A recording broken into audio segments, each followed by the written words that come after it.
Ya, kita lanjutkan di bab 14. Sin berada di sebuah jalan di tengah hutan. Dalam perjalanan pulang, Hasan menarik gerobak di depan sedangkan Danu mengawal di belakang. Dodi dan Sony sedang berjalan sambil mengobrol sementara Wira tidur di atas gerobak. Dia sudah tidak tahan begadang dari semalaman. Dodi berkata dengan semangat, "Kak Sony, coba cerita sekali lagi gimana Kak Wira menjual gulanya." "Dodi, aku udah cerita berkali-kali, tenggorokanku sampai kering loh, mau sakit." Sony pun menunduk dan bermain dengan bajunya. "Ya udah, kalau nggak mau cerita lagi tapi kelak panggil aku Zabran ya. Itu nama yang diberi Kak Wira untukku," ujar Dodi dengan serius. Sony mengangkat lengan bajunya sambil berkata, "Zabran, kenapa kamu nggak ganti baju baru? Baju ini nyaman banget loh." Setelah meninggalkan toko gula keluarga Suteja, Wira pun berbelanja banyak sekali. Semua orang mendapatkan 2 set pakaian baru dan sepatu. Dodi melirik ke arah ayahnya yang sedang menarik gerobak. Baju baru harus disimpan sampai tahun baru. Mana mungkin Dodi berani langsung memakainya seperti Sony. Jika tidak, ayahnya pasti langsung mencambuknya hingga harus diseret pulang dengan gerobak. Wira yang tidur di atas gerobak sudah bangun. Saat mengamati keliling yang tidak ada orang, dia pun membuka kotak uangnya. "Paman Hasan, berhenti dulu di sini. Danu, Dodi, Sony, kemari. Kalian masing-masing dapat 50.000 gabak ya. Dan buat Paman Hasan dapat 60.000 gabak. Soalnya kerjanya paling capek. Kalian nggak keberatan kan?" Enggak, jawab Sony dengan terbata-bata. Mereka tahu Wira pasti akan membagikan uang kepada mereka. Namun mereka mengira Wira paling banyak juga hanya akan memberikan 5.000 gabak untuk mereka. Alhasil, "Jangan Wira, itu kebanyakan. Kamu sudah belikan kami begitu banyak barang. Kami sudah puas, nggak perlu kasih uang lagi," ucap Paman Hasan menggeleng.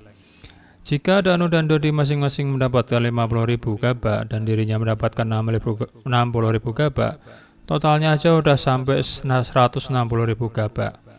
Baik teknik menangkap ikan, teknik busur ikan, maupun cara pembuatan gula putih, itu semua adalah teknik rahasia Wira. Jika dia mencari orang untuk bekerja untuknya, semua orang juga pasti akan berebutan kerja dengan gaji 30.000 gabak sehari. Jadi bagaimana bisa mereka menerima begitu banyak uang dari Wira? "Benar, nggak boleh." Danu dan Dodi juga menyuarakan pendapat mereka. Mereka itu kerabat, hanya dengan ditraktir makan dan dibelikan baju sebagai imbalan saja udah cukup. Sony yang awalnya diam pun juga bersuara, "Kak Wira, aku cuma seorang gelandangan. Biasanya aku selalu kekurangan makanan. Juga nggak punya baju ganti. Kemana-mana juga selalu dipandang rendah sama orang lain. Tapi 2 hari ini aku sudah makan begitu enak dan luar biasa. Sekarang kamu juga belikan aku baju baru. Aku udah puas kok, uangnya nggak perlu lagi." Bukannya mereka tidak mau menerimanya, tetapi tidak boleh menerimanya. Jika tidak, mereka akan merasa bersalah. Wira pun yang menyaksikan ini berkata sambil tersenyum, "Memangnya 50.000 sampai 60.000 gabak itu banyak ya?" Danu, Dodi, dan Sony langsung mengangguk, namun Hasan malah merenung. Setelah melihat reaksi mereka, Wira berkata, "Kita tahu kan, harga tanah seluas 600 sampai 700 meter persegi sudah butuh sampai 5.000 gabak. Budi punya 20 hektar tanah, nilainya paling gak 1,5 juta gabak. Itu masih belum termasuk bahan pangan dan uang tunai yang dia punya.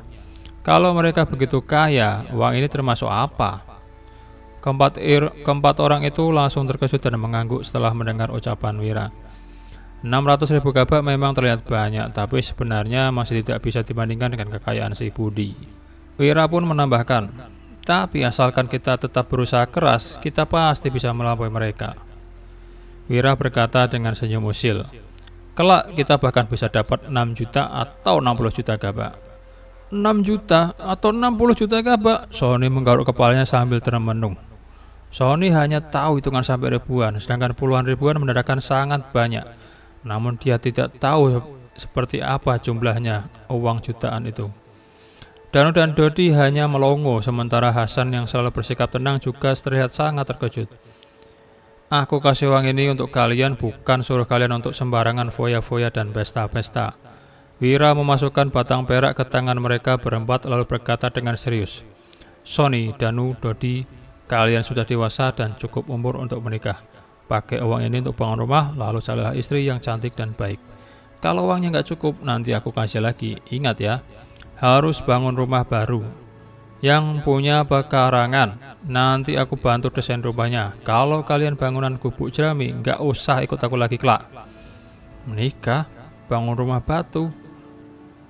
Tanya Sony dengan terkejut. Kemudian tiba-tiba menangis dan berlutut. Kak Wira, nyawaku ini sudah jadi milikmu. Kelak, kau mau menyuruh aku bunuh orang juga boleh. Sony sampai saat ini tidak pernah membayangkan bahwa dirinya bisa memakan nasi dengan lauk, minum minuman dengan puas, pakai baju bagus, bangun rumah batu, dan menikah. Namun impian ini terasa jauh lebih mudah dicapai dengan hanya bekerja untuk Wira selama 2 hari. Kami juga, seru Danu dan Dodi bersamaan. Meskipun Hasan tidak berbicara, dia mengangguk ringan sambil menatap uang perak di tangannya. Biasanya penduduk desa sudah menikah di usia 13-14 tahun. Danu dan Dodi sudah mencapai usia itu. Mereka juga sudah pernah mencoba mencari pasangan, tetapi tidak ada gadis yang bersedia mendengar keadaan keluarga mereka. Hasan juga ingin mendapatkan uang untuk membangun beberapa rumah agar kedua putranya bisa menikah. Namun dalam beberapa tahun terakhir Hasan sudah punya tambahan 3 orang anak. Kedua putra yang belajar bela diri darinya juga punya nafsu makan yang besar. Mereka sudah bekerja keras selama beberapa tahun. Tetapi uang yang terkumpul masih 3.000 gabak. Entah sampai kapan mereka bisa mengumpulkan cukup banyak uang agar bisa menikah. Sekarang kedua putranya sudah bisa langsung menikah dengan 160.000 gabak ini. Wira mau papa Sony untuk berdiri lalu berkata, "Buat apa bunuh orang? Pokoknya kita berusaha aja untuk kerja. Hasilkan uang supaya kehidupan kita bisa jadi makin makmur." Keempat orang itu langsung mengangguk dengan yakin. Mereka sudah merasa cukup senang apabila bisa hidup berkecukupan. Danu Dodi, Hasan menatap uang perak di tangan mereka dan berkata, "Sini, ayah bantu simpan uang kalian." Danu langsung tersenyum dan menyerahkan uang perak ini kepada ayahnya. Dodi juga menyerahkan uang perak itu dengan cemberut. "Ayah, panggil aku Sabran dong." Hasan mengangkat cambuk di tangannya lalu Dodi pun buru-buru kabur. Melihat gerakan Dodi yang gesit, Wira pun berkata, "Paman Hasan, Dodi bisa menghadapi sekaligus 9 orang loh di Pasar Timur. Iwan juga bilang dia itu orang yang berlatih bela diri. Apa kamu yang mengajari mereka?" Sony yang mendengar itu juga penasaran. Hasan sudah pensiun militer selama 5 tahun tetapi tidak pernah menunjukkan kemampuannya. Waktu para warga saling berebut air di musim kemarau, baik Hasan, Danu maupun Dodi juga tidak pernah main tangan meskipun dimaki orang. Setelah merenung sesaat, Hasan menjawab, "Itu keterampilan bela diri yang diajarkan Panglima militerku dulu." Wira bertanya dengan penasaran.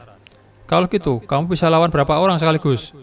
Hasan menjawab, "Ya itu tergantung. Sekarang tubuhku udah tua dan lemah. Kalau dengan tangan kosong sih mungkin aku bisa hadapi 10 orang biasa. Tapi kalau lawanku punya senjata dan aku tangan kosong, sekitar 5-6 orang mungkin masih bisa ya. Kalau yang berlatih bela diri, 3 orang aja udah bisa menangkapku.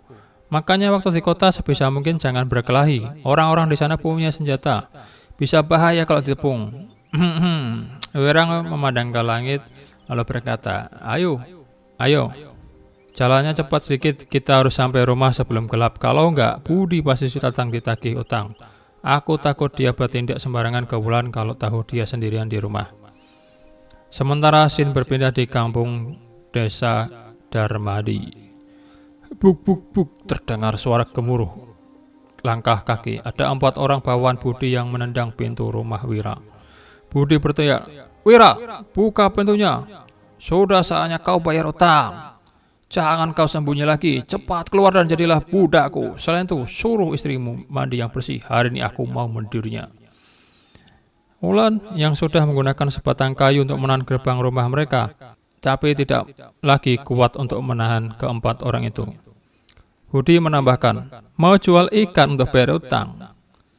Budi mengejek dan lalu melanjutkan, "Mana mungkin segampang itu bisa mendapatkan 40.000 gabak. Jangan menipuku lagi. Cepat buka pintu dan bayar utangnya. Kalau enggak, aku akan dobrak." Brak. Ke-4 bawah itu mulai mendobrak. Dan bab 14 selesai. Terima kasih. Menarik ya, di bab 14 ini akhirnya Wira pulang dengan membawa setumpuk uang. Bukan hanya setumpuk uang, tapi uang perak yang berharga sekali. Dari target awalnya hanya 40.000 gabak, ternyata dia bisa menghasilkan banyak sekali uang, mencapai ratusan ribu gabak. Dan dia buru-buru pulang ke desa, namun ternyata Budi sudah melanggar perjanjian di mana dia sudah datang bahkan sebelum jam perjanjiannya selesai.